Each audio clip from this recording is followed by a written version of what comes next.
ეს ობიექტი იყიდება ჩვეულებრივ რეჟიმში, როგორც ძალიან ბევრი უძრავი ქონება. საქმე იმაში გახლავთ, რომ მე მგონი საერთოდ უადგილოა ეს მართლა და სპეკულაციები. ამერიკული მხრიდან იქნა დაწუნებული ეს პროექტი იმ უნივერსიტეტისთვის, რომელზეც იყო საუბარი.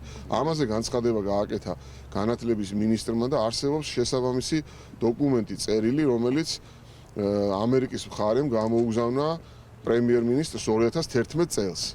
ამიტომ მე მგონია, რომ ეს სპეკულაციები აბსოლუტურად უადგილოა. ეს ქონება ჩვეულებრივად მოექცა საპრივატიზაციო ქონების ნუსხაში.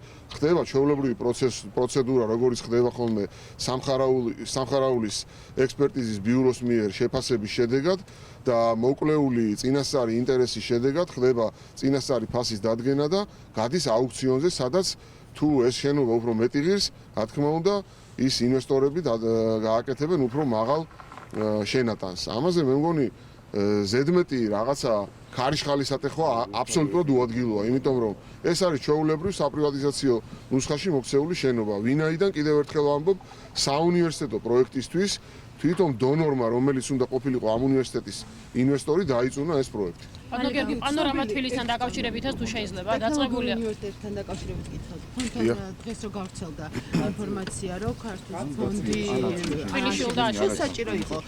ბატონ გიორგი, ტექნოლოგიური უნივერსიტეტის აშენება კი არსებობა, რატო? არა, ამ ორ პროექტს საერთოდ ნუაურებთ ერთმანეთში ეს. განსხვავება იქნება, თქვათ, ის რაც შეიძლება აშენდეს და რაც კი აშენდება. კიდევ ერთხელ ვამბობ რა, რომ ეს პროექტები აბსოლუტურად სხვადასხვა პროექტებია. ტექნოლოგიური უნივერსიტეტის პროექტი და ეს მილენიუმით პროგრამით განსაზღვრული კომპონენტი კეთდება სამ უნივერსიტეტთან ერთობლივად.